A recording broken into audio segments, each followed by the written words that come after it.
Question number 9, त्रिभुज A B C में जिसका कोण बी समकोण है, मतलब बी कोण 90 अंश का, यदि tan ए बराबर है 1 में वर्गमूल 3, तो निम्नलिखित के मान ज्ञात कीजिए। आपने इनके मान निकालने हैं। तो सबसे पहले तो हम एक त्रिभुज बनाएंगे ए बी सी। त्रिभुज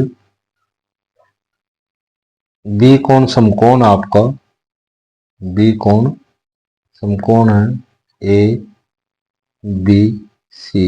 तो बी को मैंने समकोण 90 अंश का, और ये ए दिया गया आपको tan ऑफ ए, यानी tan ए आपको दिया गया 1 में वर्गमूल 3, ये दिया है। तो ये एल ए एल लाल बटे कक्का, के ए साइन कोस टेन, इनको बटे में लिख लेंगे।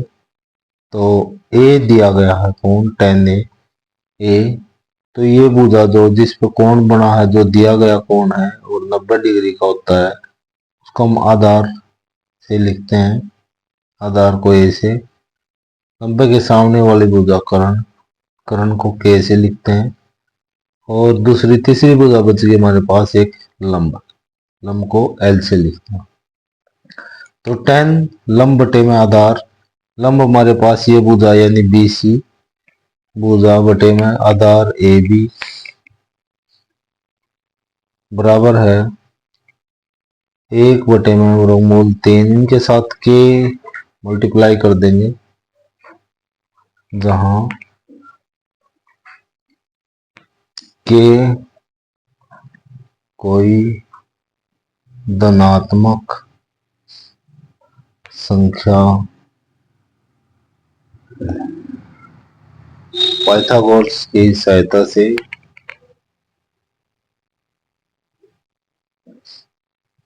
परिमेय से कर्ण का वर्ग बराबर है आधार का वर्ग प्लस लंब का वर्ग। कर्ण हमारे पास ए सी का वर्ग बराबर है आधार हमारे पास ए बी का वर्ग प्लस लंब हमारे पास बनता है बी सी। तो भुजाओं के अनुपात की हम तुलना करते हैं। बी सी हमारे पास के बन गया, और ये वर्गमूल 3 के, तो ए बी का मान रखेंगे वर्गमूल 3 के का वर्ग बराबर है के प्लस, सॉरी बराबर नहीं प्लस, बी सी हमारे पास के का वर्ग, वर्गमूल 3 का वर्ग करते हैं तो ये कैंसिल हो जाएगा। तो 3 के की 2 प्लस के की 2, ये हमारे पास बन गया 4 के की 2। ए सी बराबर है, इसका वर्गमूल लेंगे 4 के की 2 का, 4 का वर्गमूल 2, के की 2 का के, यानी कर्ण हमारे पास 2 के।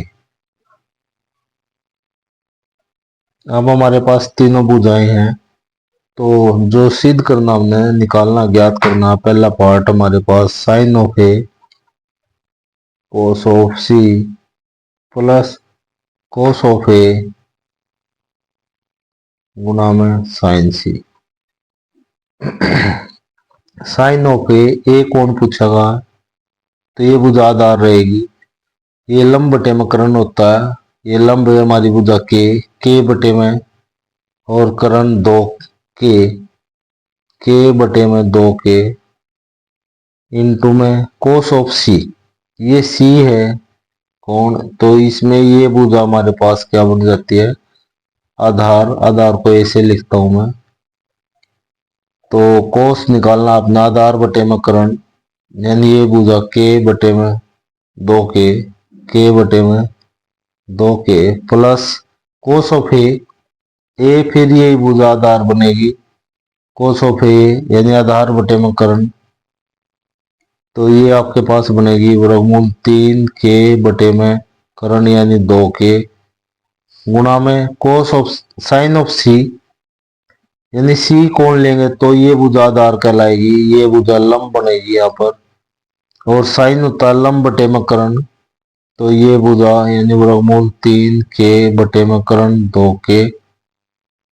तो यहाँ के से के कैंसल, के से के कैंसल, वन जा पे एक पे, तो यहाँ से भी के कैंसल, यहाँ से के कैंसल, यहाँ आ गया 1/2 गुणा में 1/2 प्लस यहाँ से वर्गमूल 3/2 गुणा में वर्गमूल 3/2, 1/2 गुणा में 1/2 यानी 1/4 प्लस वर्गमूल 3 की गुणा करते हैं तो ये 3 आ गया, क्योंकि वर्ग हो जाएगा, वर्ग से ये वर्गमूल कैंसिल होता, 2 दूनी 4, 4 इसका एलसीएम आ गया।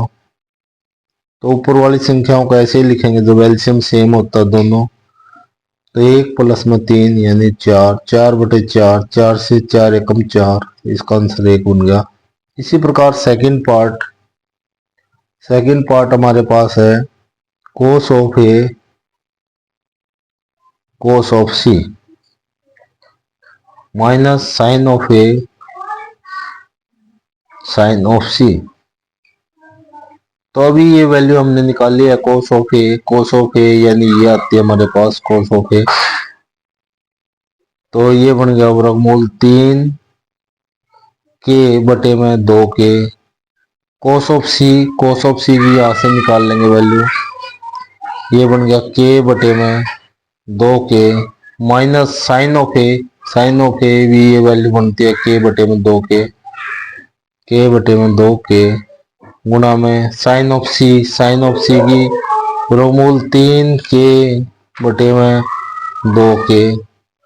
यहाँ के से के कैंसिल, यहाँ भी 1 जा पे 1 पर कैंसिल हो जाएगा, ये यहाँ भी 1 पर कैंसिल होगा, यहाँ के से के कैंसिल। इसके बाद क्या बचता है देखो, वर्गमूल 3 ऊपर से बचता है, नीचे 2 गुणा में 2 यानी 2 दूनी 4 माइनस यहाँ भी ऊपर से वर्गमूल 3 बचता है, नीचे 2 गुणा में 2 यानी 4। ये सेम हो गया तो सेम में से सेम कैंसिल होगा, इसका आंसर 0 बनता है। इस प्रकार हम इनको निकाल सकते हैं।